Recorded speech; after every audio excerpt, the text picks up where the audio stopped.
رفیقای میگه چرا زن نمیکنی، چرا فکر فامیل و فکر فرزند نمیکنی. انیال خوب وقت جوانیت است، بهترین ایام زندگیت است.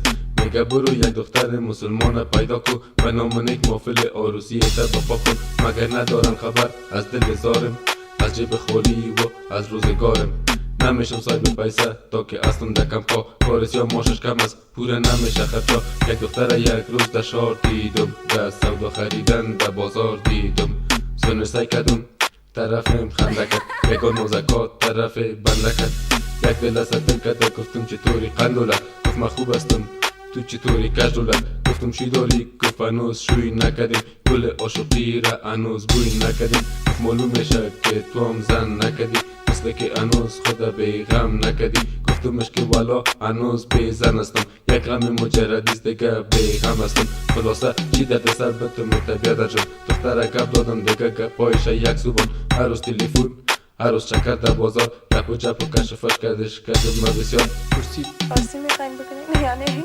پسر کوتاه کنم رفتم خانش خواستگار. سوال اوله که مادرش ازم پرسان کرد، تو یک سواله که بیخی اوضاع من خراب کرد.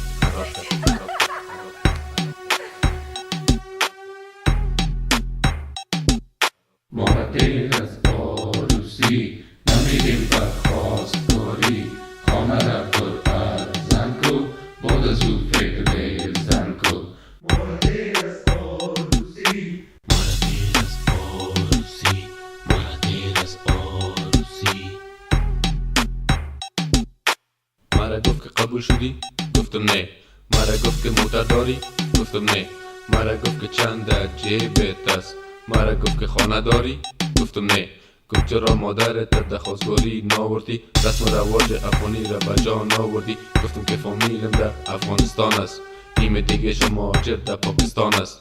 گفت چرا از همونجا برات زن نکدی، تو که به دختر ما خودش علا کدی؟ گفتم من خو هنوز قبول نشدیم خاله جان، من چطور میدانم زن بیارم از پاکستان؟ گفت وی خی هنوز تو پاسپورت نداری، خی معلوم شد که دخترمون دوست نداری. دختر میگیری که اسناد بگیری، خو خی گپای ما خوب در یاد بگیری. دختر ما طلبگارای زیاد داره، طلبگارایش خانه و اسناد داره. خبر داری عروسی چند مصرف داره، دختر ما ارمان و عوض داره. در اوتل لکس عروسی شکو، بعد از عروسی مزدوری شکو.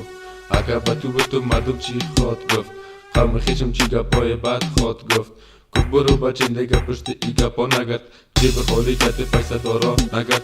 بیادرش حتی نگفت که چیست نامکت، گفت قدت بخش است خوبش نیست اندامکت. خورایشم کلش گفت یک پرزه، گفت که قبول نشده هیچ نمیارزه، هیچ نمیارزه، هیچ نمیارزه، هیچ نمیارزه. ما را دیر از عروسی نمیدیم بر خواستگاری. خانه را پر از زن کو، بعد از او فکر زن کو. ما را دیر از عروسی، ما را دیر از عروسی، ما را دیر از عروسی. این مردم شخصیت تا کار نداره، اخلاق و انسانیت تا کار نداره. اگر موتر بنز و جیب پر نداشتی، در قصید نیست شرافت کار نداره. اول میگه کسب و کارت چیست، سر و وضع روزگارت چیست. قبول شدی یا در کم پستی، پاسپورت و اعتبارت چیست. کمش کو دردای دل بسیار است، بچه های کم کلش بارزار است. جیب ما خالیست پاسپورت هم نداریم، آدم دلسوز کس کویم نداریم. تصمیم داریم که بکنیم عروسی، جرأت نداریم که بریم خواستگاری. تصمیم داریم که بکنیم عروسی، جرأت نداریم که بریم خواستگاری. تصمیم داریم که بکنیم عروسی، جرأت نداریم که بریم خواستگاری. تصمیم داریم که بکنیم عروسی، جرأت نداریم که بریم خواستگاری.